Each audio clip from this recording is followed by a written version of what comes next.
Hi, I'm Vena Jones-Cox, real estate goddess, two-time past president of the National Real Estate Investors Association, wholesaler, landlord. regoddess.com is my website, and I am here to share something that has been bothering me for about the last 6 months a whole lot, and that is the idea that the real estate education business has changed really drastically in the last 10 years in a way that I, as a real estate educator, find really, really disturbing. And it has changed in a way that is kind of against your interests as particularly as a new investor who maybe doesn't have the ability to step back and look at offerings in real estate education and make decisions like, is this something I really need? Is it something that's really going to work in my market? Is it something that I can maybe put off until later because right now it's not especially effective? And what I want to do in this video is share with you what, in my opinion, and I've been working and reworking this list for over a month now, you need as a brand new investor to get to your first deal. And I'm going to warn you right now, this might be very different than things that you have been told before about how much you need to know to kind of safely, profitably go out and do a first deal. But there's a reason for that. There's a reason that you've heard something different that I'm going to explain in a little bit. So obviously, in order to go out and do your very first deal, right? Not build a whole business, we can get to that later, maybe in another video, but to like go out and prove to yourself and your spouse and your non-believing family that this actually works, right? To get a check or get a cash flowing property, clearly you need to know every single exit strategy that can possibly be done on any property in any market. So you better know everything about wholesaling, retailing, lease options, land contracts, owner financing, rentals. It would be good to know notes, apartment buildings, commercial properties, right? Because otherwise, you might miss an opportunity. There might be a deal that is right in front of you that could make you gobs of money that you'll just, you'll just like not even see it's there because you don't know every single strategy for every single property. Also, clearly, if you're going to be in the real estate business, you're going to get sued, probably early on, probably in like the first 2 to 3 months of your real estate business. Some contractor's going to sue you, or a tenant, or a buyer, or a seller. And so you need a really sophisticated corporate structure that protects you from any possible lawsuit, even if you did something wrong. Like you want to be in the position where you could say, I can shoot somebody in the middle of 5th Avenue and I'm not going to get sued. And that's going to require a Nevada corporation. It's probably going to require like an LLC with a series LLCs underneath it. You might need like an offshore trust, something like that, because, I mean, although you have nothing to protect right now, clearly you've got to have all these shields up against all of these predators who are out there coming to sue you. You need, of course, some sophisticated tax strategies. You need to know about 1031 exchanges, simple IRAs, SEP IRAs, solo 401ks, all of that stuff. This is just a partial list. You obviously need some really expensive software to manage all of the leads that you don't have, and some really like high-powered rental software to manage all the tenants that you don't have. This is, of course, complete and total BS. And yet, this sort of thing, where you are being asked to spend $30,000, $40,000, $70,000 getting educated before you are ready to make your first deal, and man, they can back it up with reasons. You're going to get sued, you're going to miss deals, you're going to lose money, and they're really good at saying it. They're really good at sales pitches.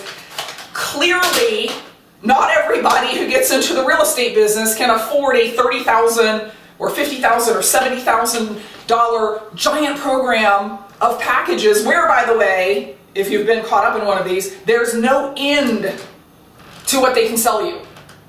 Right? You do the $30,000 thing, you think that's it, but you forgot about the Nevada LLC setup, which you must have, which is going to cost another $7,000, and then when you're done with that, well, why not come and buy some of our turnkey rental properties? And now, do not get me wrong. I am a libertarian, and I am practically an anarchist capitalist. I believe in the free market more than probably anybody you know. And I have absolutely no problem with people selling you this stuff. If you're willing to buy it, it's your money, you have the right to make decisions that I wouldn't make and don't necessarily think are great decisions. But what I'd like to sort of put in your head is that whenever you hear somebody say, and I'm talking again to the new investors, because the more experienced investors can in a lot of ways kind of see through this, they've been through it, they can make decisions for themselves about what they do and don't need. But as a new investor, anytime somebody says, well, you can't function, or you're going to lose money, or you're not going to make the money that you need to make without doing X, Y, or buying Z, I think you need to ask the question, who is it that's telling you this? Is it like a trusted colleague? Is it somebody who belongs to a real estate association and literally has no dog in the race other than it's something they've done and that they think is awesome and they think you should do it too, which still doesn't make it right, but at least you have sourced the information. Most people will tell you, most people who will tell you, you must have a $30,000 education before you can go out and make your first deal, are people who have a $30,000 education for sale. Most people who say you must have a Nevada corporation, guess what they sell? They sell Nevada corporations, and really the only other source of information like that, other than people who have an ulterior motive in convincing you that you need to spend a bunch of money on something, is people who heard it from someone who, I sometimes hear newbies give other newbies this advice, like, oh no, you gotta have a Nevada corporation even though all your properties are in Kentucky, because Nevada has the following, and then they tick off the bullet points they heard, benefits, and without getting too far into the weeds on that, you don't need a Nevada corporation for your real estate business unless you live in Nevada, in which case definitely get a Nevada LLC. But the questions you need to ask to kind of make sure that you're doing this the easy way is, who is it that said it? Do you know that they know that the thing is true? And this is just good advice. You know, taking advice from people who have done, or are not making more money in the real estate business than you are, is just a bad idea across the board. Whether that advice is something like, go get this, or whether that advice is, it doesn't work, right? If they're not trying it, they don't know it doesn't work. And then you got to look at the question of the ulterior motive. You know, why are you hearing that turnkey rentals are the best investment in the entire world? Is it because this person is selling turnkey rentals? And I'm not even saying that turnkey rentals aren't the best investment for you. I don't know you. It could be that it is the right investment for you, but ask someone who's not trying to sell it to you whether it is the best investment for you. Somebody who knows you and is not actually trying to sell a product. So how did all of this come about? Well, starting during the last real estate run-up and then kind of dying off in 2007, 8, 9, and then picking back up again as the market has picked up, I'm not sure you folks understand what a gigantic business real estate education is. There are about 24 large national companies that I would call education mills, the ones that you're seeing kind of all the time in your city, and weirdly, a lot of those, they have different names on them, right? It's this guy from TV, and then that guy from TV, and then this couple from TV. A lot of them are actually owned by the same underlying company, but the amount of money that is brought in on this idea of, hey newbie, let us help you get your credit card balance raised to $50,000, and then, oh, we happen to have a $50,000 program for you, is staggering. One of these companies that is actually a publicly traded company, and therefore you can go look at their filings online, grossed something like $7 billion in 2015 on everything, right? From the $395 introductory class, which is actually a loss leader for them. They don't actually make any money on that. To the $5,000 3-month mentoring programs, to the $30,000, $50,000, $70,000 get it all because if you don't, something terrible is going to happen kind of program. It's humongous. And then all of the other stuff they sell you, right? They hard money loan services at higher rates than you can usually get locally, turnkey rentals, management services. It's an endless catalog of things that you can buy from them. And again, I'm not saying that they shouldn't have the right to sell that. They should absolutely have the right to sell that. I'm saying that where it kind of falls apart for me is how hard they work to convince someone who has never done a deal that they need all of this stuff to go do the first deal. And oh, trust me, the sales pitches are they're so convincing. Like, I don't know, I've sent it on a million sales pitches over the years, right? I know what a sales pitch sounds like. I know about NLP. I can sit there and tick off all of the, that was a trial close, that was a trial close, that was a trial close. And it's still the case that when I go to one of those events, I'm like, I should go to the back of the room and buy this weekend seminar. There's no risk, So I get it. They're really, really good at what they do. But here's the thing that you need to recognize, whether you decide to go for one of these packages or not. There's actually one or two of them that I think are pretty decent, although again, I think the education's available for less money. Their success is not aligned with your success. The more you spend with them, the better off they are. The less you spend to get the minimal education you want and to go actually do some deals, the more successful you are. So do you see the problem? They're not like your professor in graduate school where he really, really, really wanted to see you go out and publish and succeed and get a great job because that reflected well on him. And some of these companies would probably argue with me about this. They'd probably say, no, because when our students are successful, we get testimonials. Well, yeah, except you also make up testimonials, and you also have testimonials from the 5% of people who manage to succeed after spending all of that money with you.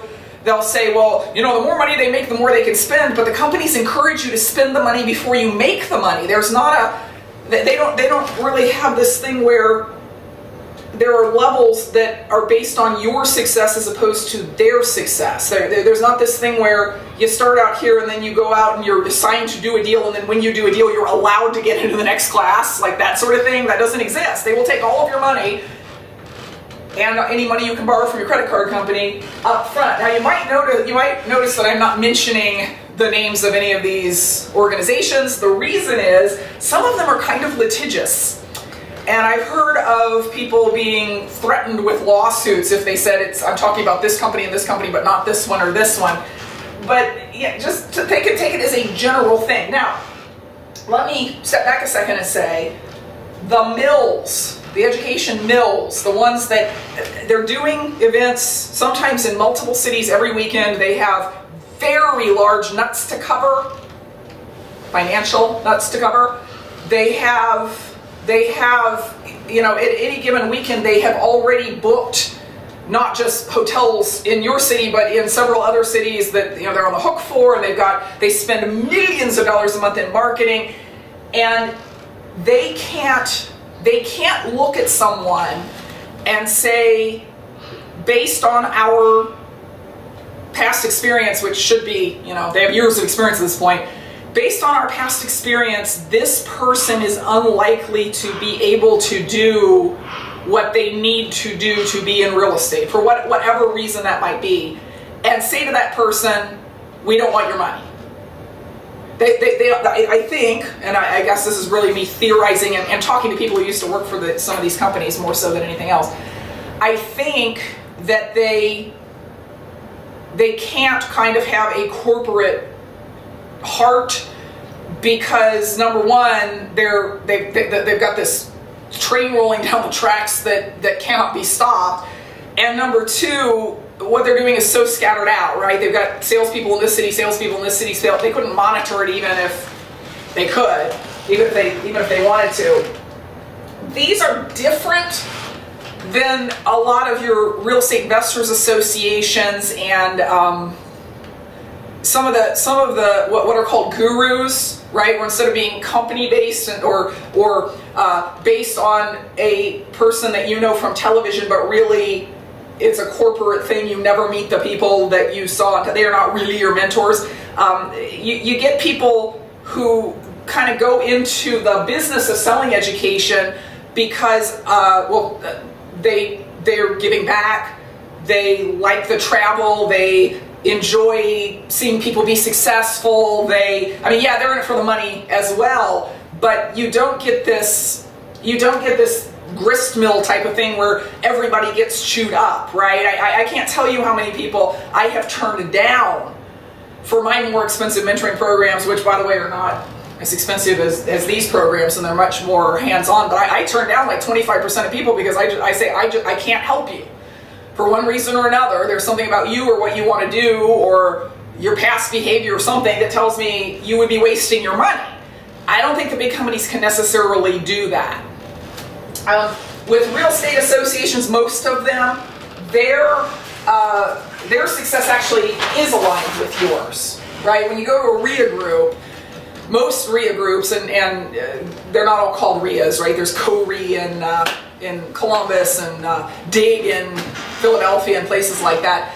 Most of them, it really is true that the more successful you are, the longer you stay on and so on, but you're just not aligned probably with the success of the big educational grist mill. So, point is, not just to kind of tell you how the education system is aligned against you, but I wanted to give you a real idea of what it is you do need to know to go out into the world and start making offers and kind of safely get through your first deal and get your first check, because it's both a different list and in some ways a smaller list than you might have been told before.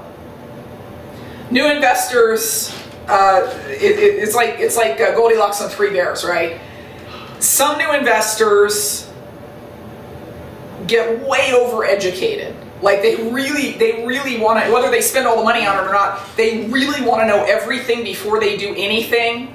And that's not great, because it tends to be the case that the further away you get from the moment you decided you were going to be in real estate, the smaller the chance that you're actually ever going to pull the trigger. There's some that decide they'll just learn as they go along, right? How much is there to know about wholesaling? You buy low, sell high.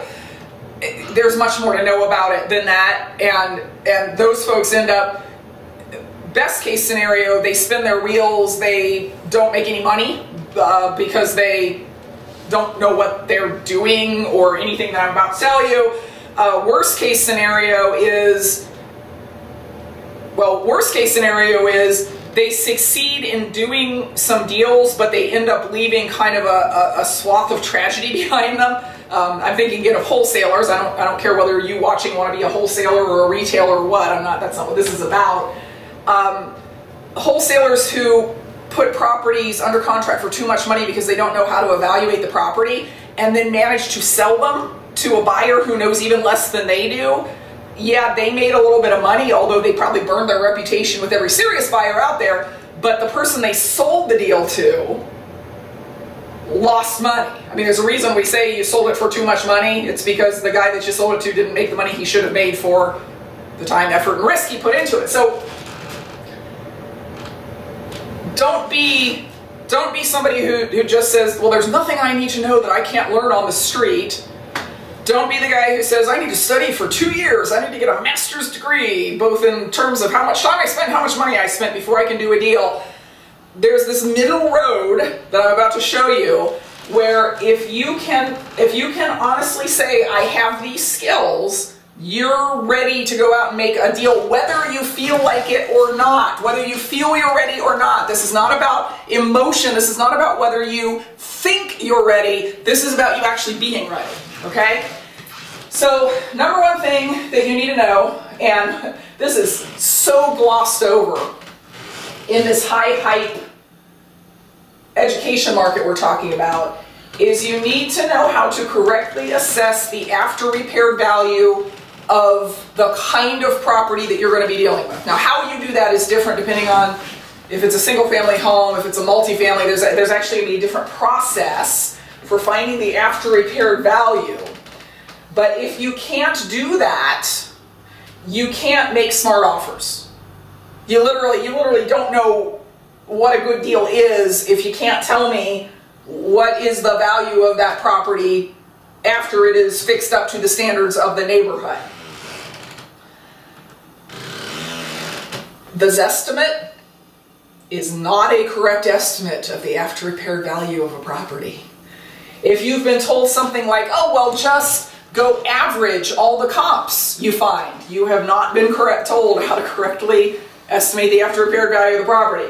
If you've been told on an apartment building that all you need to know is what are the rents, what are the principal, interest, taxes, insurance, and utility payments, and that's going to tell you what the cash flow is, and therefore that's going to tell you what the value of the property is, you haven't been taught to properly find the after repair value of a property. This is not rocket science, okay? And it's actually not an exact science. I can't actually teach you how to decide that a property is worth $269,315.17 because the nature of real estate appraisal is just that it's not quite like that, but you got to come up with something reasonable every single time. And really, you can be taught to come up with something reasonable in just a couple of hours of study. And then, of course, you're going to go practice it because practice makes perfect, right? But you have to know this, right? Number two is you need to know how to basically go into a property, look at it, look at the visible stuff. We're not expecting you to look into the sewer line and see if it's collapsed, but look at the visible stuff. See where things are wrong, right? See where this is knob and tube wiring, and knob and tube wiring is really not up to FHA standard anymore, and therefore it is going to have to be replaced, and it's going to cost $10,000 to rewire this house, which, by the way, is a reasonable estimate if you have to upgrade something from fuses and knob and tube to an actual circuit breaker and insulated wiring. I'm not saying you have to become a home inspector. That's too far. You have to know the approximately 40 things that can go wrong with a house, and it's kind of the same. Okay, so does it cost more or less to take out an old kitchen and put in all new cabinets, countertops, appliances, flooring, etc., or to start with bare walls? And the answer is it costs slightly more to upgrade a kitchen that's already there than it does to deal with one that's just bare walls because of the removal costs. But a lot of people walk into the one that's just bare walls and go, oh, I don't even know what to do with this. It's the same problem. It's the same basic problem. Nothing different went wrong in the house with no cabinets at all. So you need to know what those 40 things are, and you need to be able to kind of put numbers that are appropriate to your strategy about what it will cost. Now, the reason you don't have to be like a super duper expert in this, you just have to be able to do it basically, is because what we're talking about right now is what do you need to make a smart offer. You're going to do your best inspection with some training and your best estimating. You're going to make the offer, and that offer is probably going to be contingent upon a what? An inspection, where someone who really has had weeks of training, like weeks of in-class training and years of experience, can tell you if you missed anything. And if you did, your contract will say that you get to renegotiate. The third thing this is to go out first deal, right? Safely. I'm gonna be scared, but I'm gonna go do it. I'm gonna go look at the property, I'm gonna make my offer, I'm gonna do my best.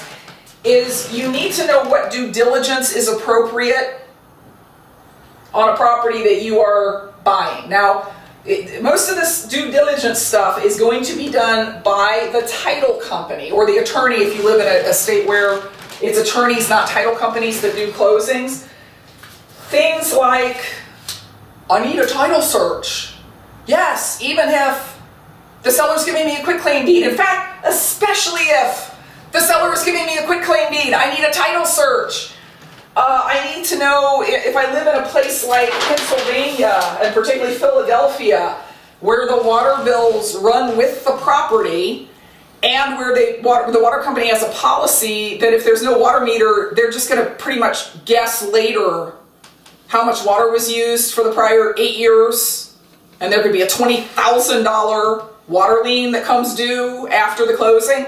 You know, you need to know stuff like that, like how do I find these things out, or is my title company going to take care of them? There are certain things the title company doesn't do, like look for building orders, right? So this basic, it's not about the condition of the property, it's about the condition of kind of the title. How do I go about doing that?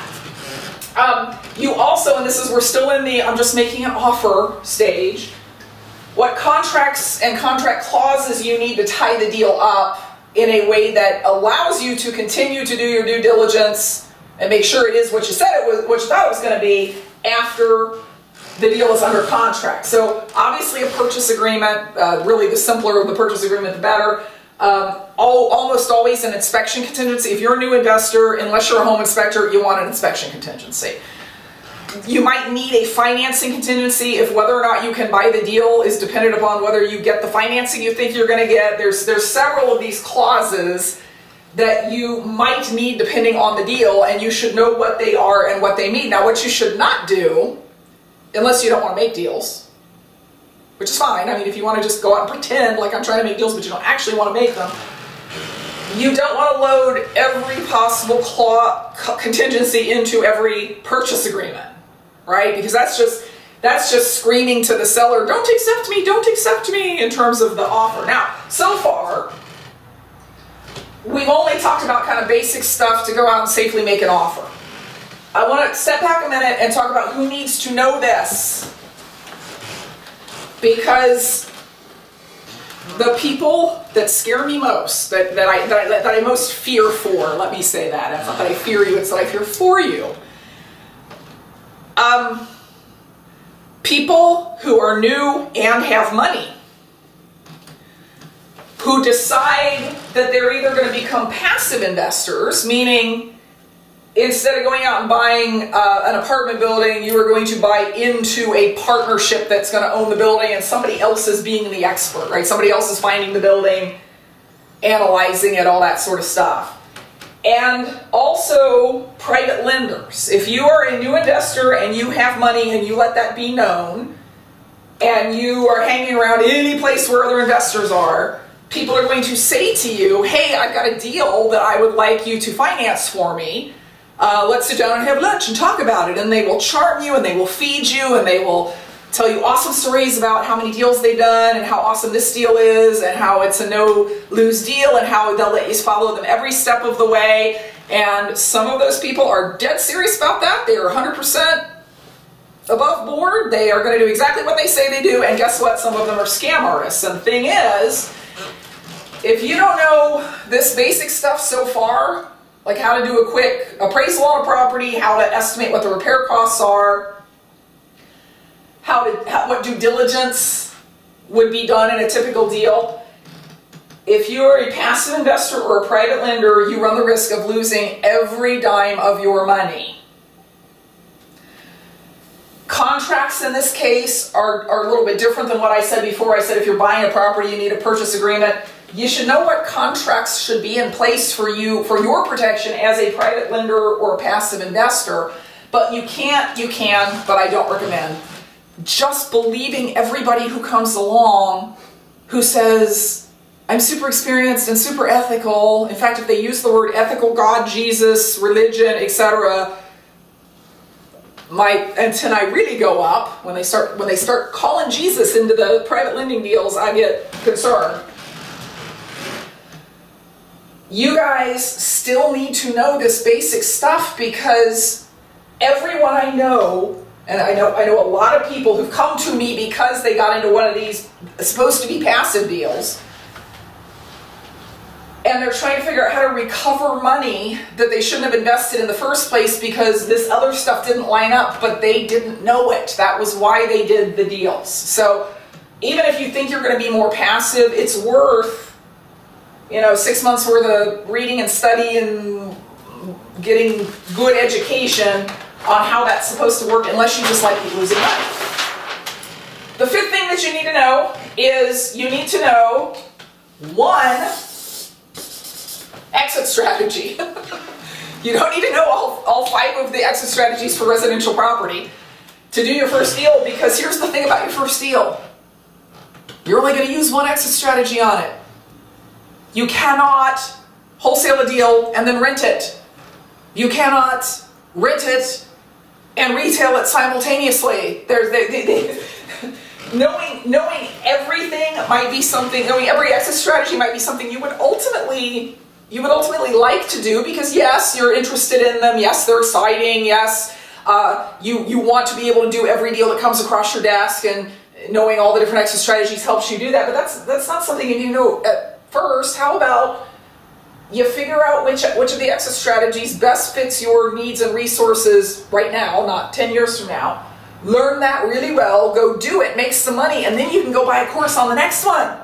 Because don't get me wrong, the quickest and easiest way to learn this stuff is a really high quality home study course or boot camp, seminar. Boot camp is what we call them in the industry. You can watch YouTube videos all day long, and you can pick up bits and pieces, and ultimately you might even be able to piece together all the stuff you need to know, but it's going to take a long time, and you're not going to be sure it's right. Ideally, what you want is a course that sort of lays everything that I'm about to tell you out in such a way that at the end you go, okay, I understand it. I may have to read it 2 or 3 more times to really, or watch the videos or listen to the audios or whatever to really internalize it, but I do understand how to do this. So here's what you need to know about your exit strategy. Who is the customer for that strategy? You have a different person paying you money at the end in a rental than you do in a retail deal, than you do in a lease option deal. And importantly, what is it about a particular deal that lights your customer up? Because if you know who it is and why a particular customer is going to like it, it helps you make the right decisions about what to pay for the property or whether to do it at all. Someone approached me at one of the RIA groups that I helped run last month and said, I have a property and it's in a school system that's pretty decent that I have the opportunity to buy, and it's a 1-bedroom. And I said, what is it you plan to do with that 1-bedroom house? And he said, well, I don't know, that's why I'm asking you. And I said, well, what is your exit strategy? And he said, well, normally I would rent the property, but I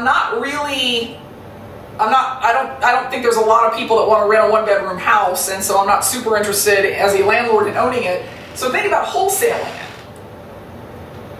And I said, okay, so if you wholesale it, who is your buyer? And he said, well, another investor, another landlord. And I said, do you think other landlords are going to feel the same way about that 1-bedroom house that you do? And he said, yes. And I said, okay, so if the property's not going to attract them, why would you try to wholesale it, right? Home buyers have particular things that attract them about a property. They like to have garages, right? They like to have 2 baths in a property.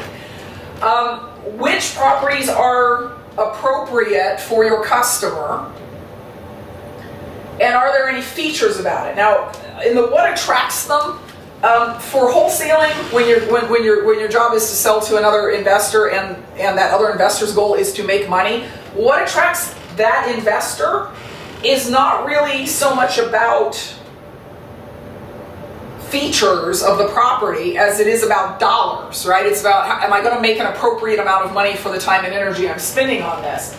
But when your end customer is going to live in the property, the features can make a really big difference. You know, most homeowners do not want to live on a busy street. So if you're looking at a property to retail, a feature would be it's on a quiet street, and you need to know which properties work best and what features those properties have for your exit strategy. What is the formula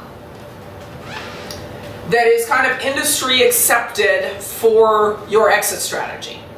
What I'm saying there is every exit strategy has this formula that people use to say this is how much I want to pay to acquire this property. And the formula, of course, usually has to do with what's the after repair value and what are the repair costs, but you better know what that is. There's always a reason that the formula is what it is. Sometimes new investors say, well, the after repair, the formula of after repair value times 0.7 minus repair costs minus my profit, which is the formula for wholesaling, is great, but everybody says the profit should be $7,000 and I'd be really happy to make $2,000, so I'm going to use $2,000 as my number. Well, there's a reason it's $7,000. And the reason is, guess what? If you got the after repair value wrong or the repair costs wrong, the $7,000 number for your profit can absorb some mistakes and a $2,000 profit can't. When and how does the profit come from that deal? Like when should you expect it? And in what form is it going to come? Is it going to be cash? Is it going to be cash flow? How much is that cash flow supposed to be if that's the case? What is the lifespan, the expected reasonable lifespan of the exit strategy? This is important to know because it sort of tells you when you're out there doing it if things are on track or not. You know, and this can change a little bit depending on what's going on in the market. The expected reasonable lifespan of a good wholesale deal right now is about 5 days. Like you put it under contract and if it's not sold in 5 days, you start worrying. In 2009, that was like 45 days because there were more deals and fewer buyers. It's always said that, you know, here in the Midwest, retail deals take longer to sell in the wintertime because it's cold and snows and just, you know, holidays come. Right now, the market's so hot that things kind of fly off the shelves. In years past, it's been 6 months, right? It's been, even if you do a really good deal fixing up the property for sale to a homeowner, there have been times when you could expect to hold that property for 6 or 8 months. So you should know this, both because it tells you whether your deal is on track, and it tells you if you need financing, what does that financing look like? If the expected lifespan of a strategy is 30 years, like I'm buying a rental property and I'm going to own it till I retire, you probably don't want to get financing that has a 5-year balloon in it. What are the exact steps to doing the strategy? So if you're able to answer that question and say, well, first you do this and then this and then this and then this and then this, you're good to go. In what ways can the strategy fail? Okay, this is super important. If you are being told in any seminar, boot camp, home study program, whatever, that a strategy is just like zero fail, there is nothing that can go wrong with it, you're being lied to. There's always a way that every strategy can fail. Now sometimes the failure doesn't have huge repercussions. You don't have a bunch of money in the deal, and so if it falls apart, it doesn't really matter that much. But you need to be asking yourself and or your instructors the question, what can go wrong? What commonly goes wrong? Like I could, you know, I'm an imaginative person. I can think of a million things that could go wrong with any deal that don't actually ever go wrong. But I can also tell you things that do happen fairly frequently because I've been doing this business for over 25 years and I've seen some of the same things happen over and over, and it's important that you know what they are so that you can see them coming and try and, you know, do what you can to avoid them, and so that you know how to fix them if they do. How do you source deals for your exit strategy? Now, you probably wondered why I didn't talk about deal finding in those first few. You know, why is she talking about how important appraisal is when she hasn't talked about how important it is to find the deals? You actually source deals differently depending on what kind of property you're looking for. You're not going to find apartment buildings in the same way that you're going to find mobile homes or single-family homes. You're not necessarily going to find deals that you can wholesale in the same way as you would find deals that you wanted as turnkey rentals, right? So you need to be able to answer the question, what is the best way to find the kind of deals, best ways, it's usually going to be more than one, to find the kind of deals I'm looking for. And finally, what are appropriate finance strategies? If there is money needed for my deal, the only strategy that would not be the case would be wholesaling. If there is money needed, how do I get that money? You don't have to know every possible finance strategy. You don't have to know about private lending and hard money and owner financing and subject to and lease option and land contract if all of those things aren't ways that you could acquire, that it would be smart to acquire your particular kind of deal. Down to the last three here. That was all exit strategy stuff. We've got three more that's just sort of general to every exit strategy. Number 6 is you need to know some basic negotiation strategies. Now, this was one that when I was making my list, I got pulled back and forth on because I don't want people to think that you have to be an expert negotiator to make real estate deals. That's crazy. That's like, it's not a realistic reflection of what happens in the real world. What happens in the real world is you find motivated sellers and they are trying to find every possible way to get you to buy their property. And you also find a lot of unmotivated sellers that it doesn't matter how good you are at negotiation, you ain't getting them to do anything. No, it doesn't matter what you, short of paying more than full price, you're not getting them to do anything. Still, there are a few things that are just sort of hard and fast rules about negotiation that you ought to be aware of. I'll give you one quick example. Never bid against yourself. What do I mean by that? It is a really common strategy for banks, when there's bank-owned property. Really common. Like this happens probably 95% of all the offers that you will make on bank-owned properties. You put in your offer, and even though the property's been sitting on the market for 280 days with no sale, you get a response from the agent or from the auction company or wherever you're making the bid that says, we're in multiple offers, give us your highest and best offer. And as a new investor, you slap yourself on the head and you say, boy, I should have bid on it on day 276 because apparently the one day I finally decide to make an offer, so does somebody else. Well, there's a pretty good chance that's not true. There's a pretty good chance that you and somebody else did not make an offer on the same day. This could be an offer from months ago. It could be an offer that doesn't really exist. I mean, there's all sorts of reasons that you could be being told that, but here is the answer to the question, or to the request for highest and best offer. You already have it. You have my highest and best offer. It's so tempting because obviously what they're trying to set up here is you sitting there going, oh man, I knew I could pay $305 and I only offered $300, so maybe I should go up to $305. That's exactly what they want you to do, and you know what? If there is another offer, it could be $290. You don't know, and they won't tell you.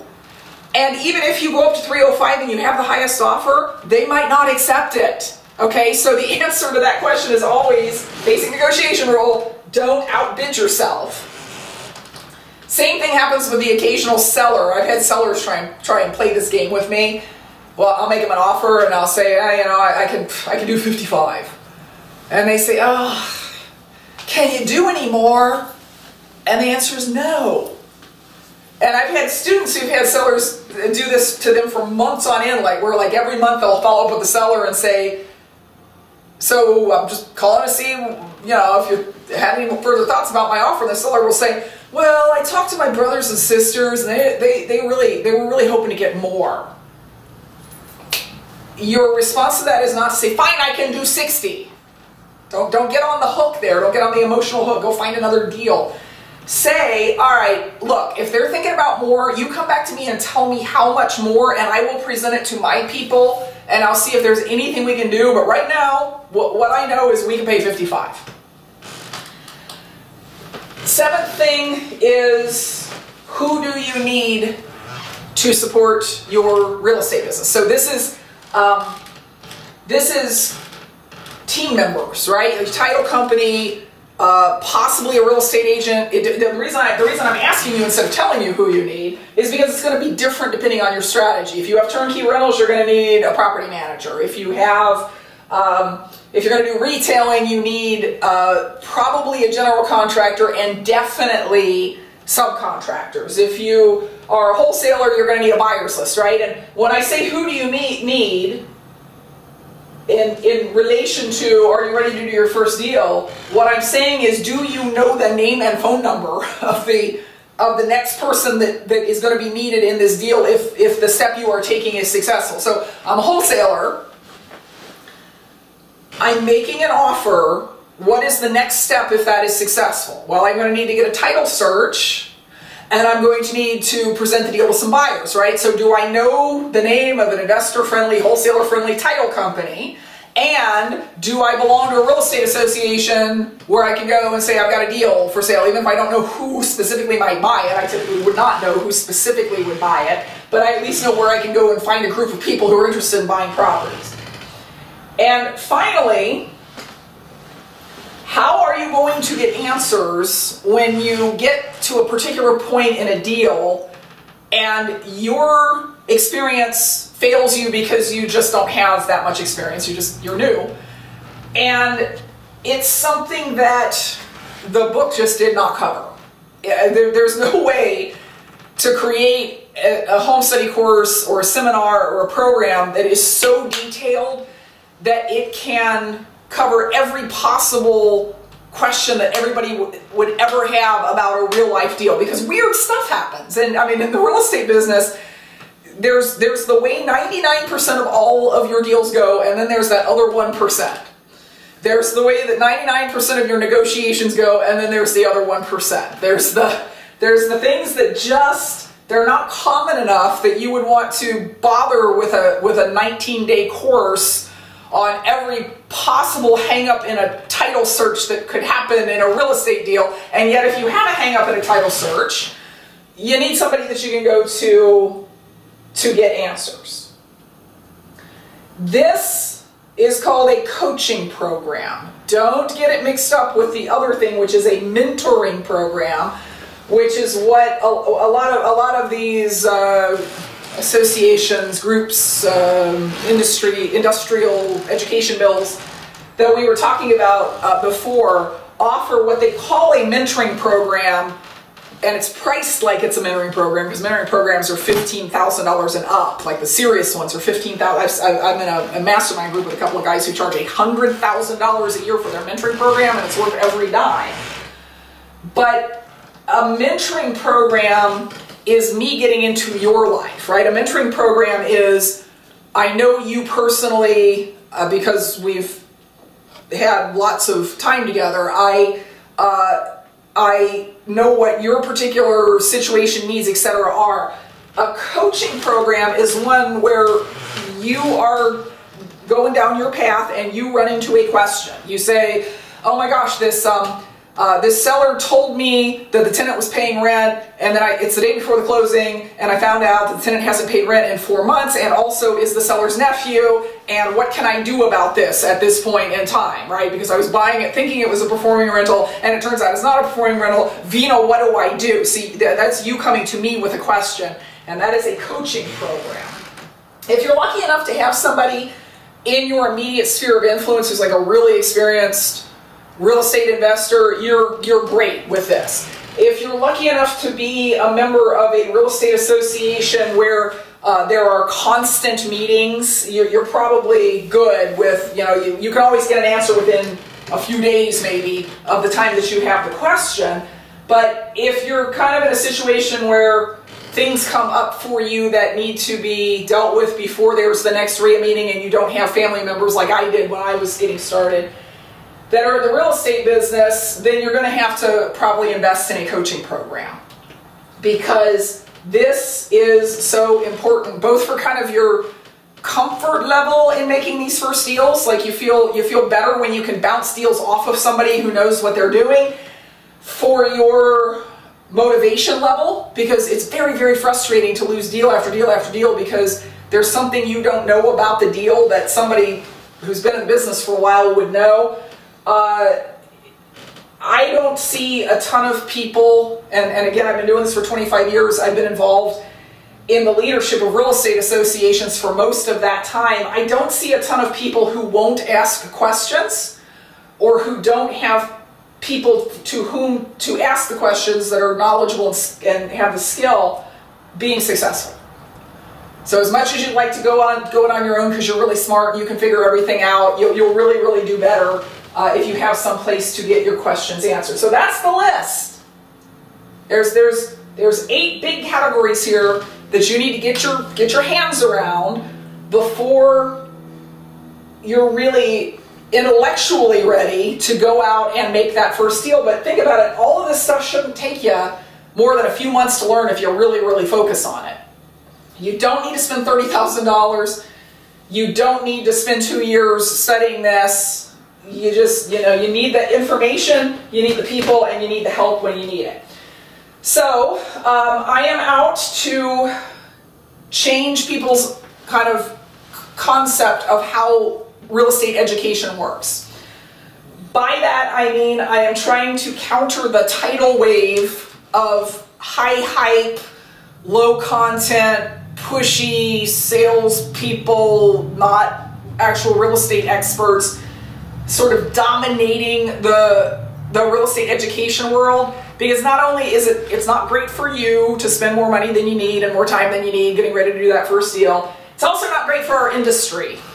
It's not great, when the media takes a hidden camera into one of these meetings and sees what actually goes on. There's actually a very tragic but also funny YouTube video if you want to look up Robert Kiyosaki on YouTube. A Canadian television station did a expose on one of their high pressure sales meetings, and you'll see what I mean if you haven't been experienced or exposed to that so far. So to learn more about me and my educational offerings, which do cost money, because you know why? They're worth it. And also, I'm a capitalist.